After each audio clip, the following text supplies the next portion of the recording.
धीरेन्द्र कृष्ण शास्त्री को लेकर जहां उनका बयान सामने आया। बागेश्वर धाम के पीठाधीश्वर पंडित धीरेन्द्र कृष्ण शास्त्री अपने बेबाक अंदाज के लिए जाने जाते हैं। बांदा के दौरे पर पहुंचे और बाबा बागेश्वर ने एक बार फिर से हिंदू राष्ट्र की अवधारणा को लेकर बड़ा बयान दे दिया। उन्होंने दो टूक शब्दों में कहा कि भारत केवल मुसलमानों को गाली देने से ही हिंदू राष्ट्र नहीं बनेगा, बल्कि इसके लिए हिंदुओं को अपनी कुरीतियां सुधारनी होंगी। विधायक प्रकाश द्विवेदी के आवास पर आयोजित कार्यक्रम में उन्होंने धर्म, आस्था और सामाजिक व्यवस्था पर जमकर अपनी राय रखी।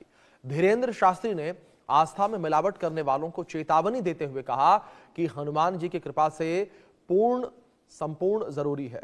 विधायक प्रकाश द्विवेदी के बुलावे पर बांदा पहुंचे बागेश्वर बाबा ने हिंदुओं को कुरीतियां सुधारनी पड़ेंगी कहा, तभी भारत हिंदू राष्ट्र बनेगा।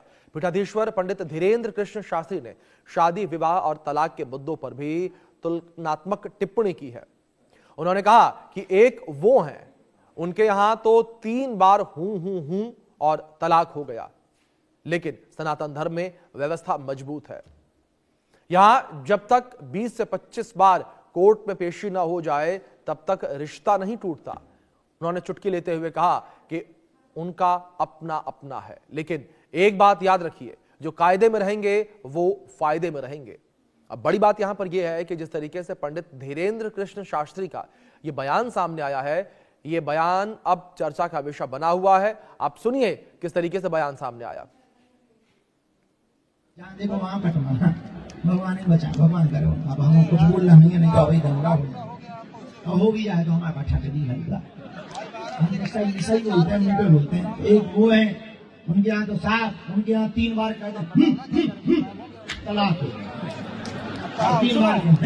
हमारे यहाँ तो जब तक 20-25 पेशी ना कोर्ट में हो जाए तब तक नहीं, 4 जगह चप्पल उठे तब तलाक होता है।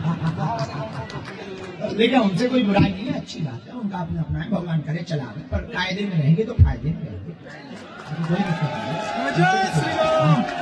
लेकिन एक बात बोले, बुरा न मानना, हिंदू एक बात हमारी नोट कर ले, मुसलमानों को गालियां देकर के भारत हिंदू राष्ट्र नहीं बनेगा। हिंदुओं को अपनी कुरीतियां सुधारनी पड़ेंगी, तभी भारत हिंदू राष्ट्र बनेगा। अब ये बयान भी आपने सुन लिया किस तरीके से यहां पर धीरेन्द्र कृष्ण शास्त्री का बयान निकलकर सामने आया है। इसी विषय पर बातचीत करने के लिए 2 खास मेहमान हमारे साथ जुड़े हुए हैं। हमारे साथ मुस्लिम स्कॉलर हैं मेहताब उस्मानी जी, हमारे साथ प्रवक्ता हैं विश्व हिंदू महासंघ के विक्रम गोस्वामी जी। आप दोनों मेहमानों का बहुत स्वागत है चर्चा में। और सबसे पहले रुख मैं विक्रम गोस्वामी जी आपका करना चाहूंगा। विक्रम जी, जिस तरीके से बयान निकलकर सामने आया है पंडित धीरेन्द्र कृष्ण शास्त्री का, इस बयान को किस तरीके से पहली नजर में आप देखते हैं? क्या आपको लगता है कि समाज को बांटने वाला यह बयान है, या आपको लगता है कि सच्चाई कहीं ना कहीं कही गई है उनके द्वारा? बिल्कुल ठीक बात कही उन्होंने। बिल्कुल कानून के दायरे में रहकर जो बात बोली जानी चाहिए थी, जो बोली भी जानी चाहिए हर एक बड़े और छोटे मंच से, वही उन्होंने कहा कि आज जरूरत है कि हम अपनी कुरीतियों पर ध्यान दें और उनको दूर करें। ऐसा हमेशा से होता रहा है।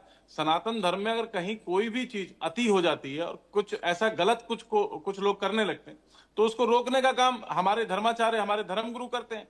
वही बात उन्होंने कही कि अगर कोई कुरीति है, उस कुरीति को दूर करना चाहिए, और जो भारत को हिंदू राष्ट्र बनाने की परिकल्पना, परिसोच चल रही है, उस पर काम करना चाहिए। इसमें क्या गलत है? जी ठीक है।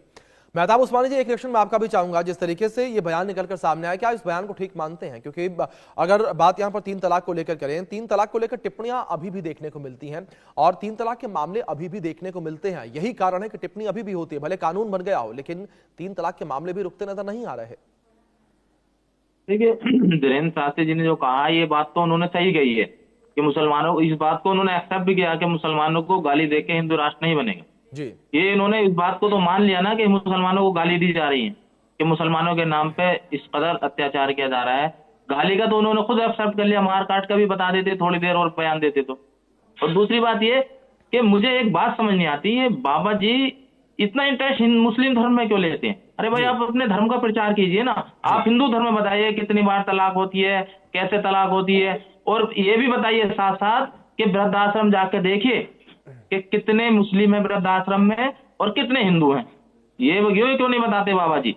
ये सारी चीजें उनको सारी एक एक करके सारी चीजें बतानी चाहिए ना। अब वो तो मुस्लिम धर्म के बारे में भाई हमने तो नहीं कहा, आप हमारे धर्म में क्यों इंटरफेयर करते हैं? हम 3 तलाक दें, 4 तलाक दें, 6 तलाक दें, 10 तलाक दें, वो हमारी हेडेक है ना। बाबा जी से तो हमारा कोई मतलब ही नहीं है। बाबा जी तो हिंदू धर्म में बताएं कि भाई क्यों वृद्धाश्रम भरे पड़े हैं आपके माँ बापों से, क्यों इतने हिंदू हैं सारे वृद्धाश्रम में, क्यों मुस्लिम 0% है। ये वाला ज्ञान देना, वो ज्ञान देते हैं सिर्फ मुस्लिमों पे। मेरी समझ नहीं आती ये राजनीतिक बाबा है या प्रवचन वाले बाबा हैं, यही समझ नहीं आता। ये राजनीतिक बात करते हैं या प्रवचन देते हैं, जी मिक्स कर देते हैं दोनों चीजों को। या तो भैया आप राजनीतिक बाबा बनिए या प्रवचन वाले बाबा बनिए, और ज्यादा ही शौक चढ़ रहा है तो शादी कीजिए, 2 बच्चे पैदा कीजिए, उन दोनों को सनातन की रक्षा के लिए लगाइए। मेहताब जी एक रिएक्शन विक्रम जी का लूंगा मैं इस पे। विक्रम जी, जिस तरीके से यहाँ पर मेहताब जी ने जिक्र किया कि हिंदुओं का प्रचार करना चाहिए, हिंदुत्व का प्रचार करना चाहिए, सनातन का प्रचार करना चाहिए, लेकिन जिस तरीके से मुसलमानों को लेकर बयान दिए जाते हैं वो गलत है। आप किस तरीके से इस टिप्पणी को देखते हैं, मेहताब जी की इस टिप्पणी को? नहीं, अगर कोई धर्माचार्य धर्म गुरु मंच के माध्यम से कोई बात कह रहा है तो वो सभी के बारे में कहनी चाहिए, उसमें गलत क्या है। लोगों को बताने के लिए उदाहरण स्वरूप तो कोई बात कही जाएगी। अगर उन्होंने उदाहरण के तौर पर कुछ कहा कि 3 तलाक की प्रथा जो है वो उनके अनुसार गलत और बाकी गलत भी है, तो उस बात को लेकर उन्होंने मंच के माध्यम से कहा, तो इसमें कुछ भी गलत नहीं है। और बात जिस तरीके से कही गई कि जितने भी वृद्धाश्रम है वहां पर संख्या जो है वो हिंदुओं की ज्यादा है। सच है ये, जो लोग सनातन धर्म में आस्था और विश्वास नहीं रखते हैं, जिनको सनातन धर्म में विश्वास नहीं है, उन लोगों की संख्या वहां पर ज्यादा है।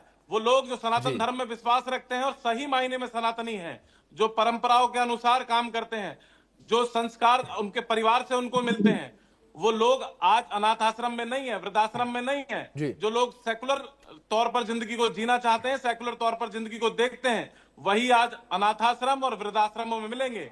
सनातनी आपको वृद्धाश्रम में नहीं मिलेगा। सनातनी तो सेवा करते हैं उन लोगों की जिनको ऐसे लोग छोड़ देते हैं। और ये आंकड़ा अगर आप देखने की प्रयास करेंगे, अगर आंकड़ा जानने की कोशिश करेंगे, तो आपको पता लगेगा कितने मुस्लिम हैं। मैं 85 नाम गिनवा देता हूं, मैं वृद्धाश्रमों के नाम गिनवा देता हूं। ये खोखली बातें करने की जरूरत नहीं है।